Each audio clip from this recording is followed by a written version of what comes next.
प्रश्न 14वा. रॉबर्ट क्लाईव्हने प्लासीच्या लढाईने भारतात ब्रिटिश सत्तेचा पाया घातला, तर डॅड्याच्या तैनाती फौज या धोरणाने ब्रिटिश सत्तेचा संपूर्ण भारतभर प्रसार झाला. तर तैनाती फौजेचा जनक आपण कोण? लॉर्ड वेलेस्लीला म्हणतो. आणि याचं उत्तर तैनाती फौज धोरणाच्या सत्तेचा संपूर्ण भारतभर प्रसार लॉर्ड वेलेस्लीने घातला. रॉबर्ट क्लाईव्हने प्लासीची लढाई कधी झाली? प्लासीची लढाई 23 जून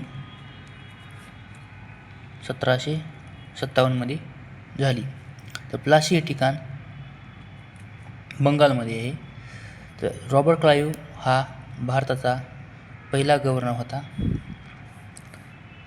लॉर्ड वेलेस्लीला तैनाती फौजेचा जनक असे म्हटले जाते.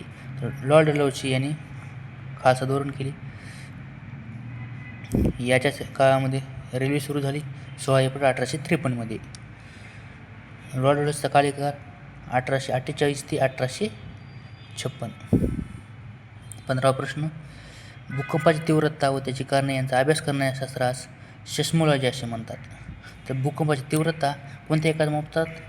तर भूकंपाची तीव्रता मोजण्याचे एकक रिश्टर स्केल आहे. डेसिबल कशाचे एकक आहे? आवाजाची तीव्रता मोजण्याची. तर प्रकाशवर्ष हे अंतर मोजण्याचे आहे. तर आपण सांगा कमेंट करून, एक प्रकाशवर्ष बरोबर किती? तर 16वा प्रश्न. आमरवेल बांडगुळ या डॅडॅश प्रकारच्या वनस्पती गटात मोडतात आणि घटपर्णी दवबिंदू या वनस्पती कीटकभक्षी या प्रकारात मोडतात. तर आमरवेल आणि बांडगुळ या परजीवी आहेत, ज्या की स्वतःचं अन्न स्वतः बनवत नाहीत, त्या दुसऱ्यावर अवलंबून असतात, म्हणून त्याला परजीवी या प्रकारात मोडतात. डाटा कम्युनिकेशन रेट मोजण्याचे एकक कोणते? Beats per second. डेसिबल आवाजाची तीव्रता मोजण्याचे एकक आहे. तर हर्ट्झ ही वारंवारता मोजण्याचे एकक आहे. वारंवारता. भारतातील न्यायप्रक्रिया डॅड्या स्वरूपाची आहे. तर भारतातील न्यायप्रक्रिया ही एकात्मक स्वरूपाची आहे. संसदेच्या अधिवेशनाची सुरुवात डॅड्याच्या अभिभाषणाने होते, तर राष्ट्रपतीच्या अभिभाषणाने सुरुवात होते. संसदेशी संबंधित कलम आहे 79, राष्ट्रपती संबंधित कलम 52, उपराष्ट्रपती संबंधित कलम 63. तर भारताच्या पश्चिमेस कोणता समुद्र आहे? भारताच्या पश्चिमेस कोणता समुद्र आहे? भारताच्या पश्चिमेस अरबी समुद्र आहे. तर भारताच्या पूर्वेस बंगालचा उपसागर आहे.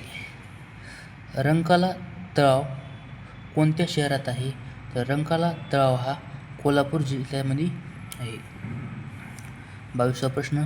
भारतीय असंतोषाचे जनक असं कोणाला म्हणतात? तर भारतीय असंतोषाचे जनक असं लोकमान्य टिळकांना म्हणतात. तर लोकमान्य टिळकांना भारतीय असंतोषाचे जनक असं कोणी म्हटले? तर विन्स्टन चर्चिल यांनी लोकमान्य टिळकांना भारतीय असंतोषाचे जनक असे म्हटलेले आहे.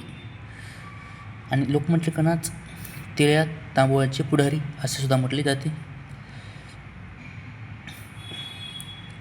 पंडित नेहरू भारताचे पहिले पंतप्रधान होते. महात्मा फुले यांनी मुलींची पहिली शाळा भिडे यांच्या वाड्यात सुरू केली. महात्मा गांधी यांचा जन्मदिन 2 ऑक्टोबर 1869 झाला जन्म, म्हणून 2 ऑक्टोबर हा दिवस अहिंसा दिन म्हणून साजरा करतात. तर महात्मा गांधी यांचं निधन 30 जानेवारी 1948 रोजी झाले, म्हणून 30 जानेवारी हा दिवस हुतात्मा दिन म्हणून साजरा करतात. 23वा प्रश्न. डीएनएच्या परमाणु रचनेचा नमुना आराखडा प्रथम प्रस्तुत करणारे शास्त्रज्ञ हे आहेत. तर डीएनएची परमाणु रचना नमुना आराखडा काढणारे वॅटसन आणि क्रिक आहेत.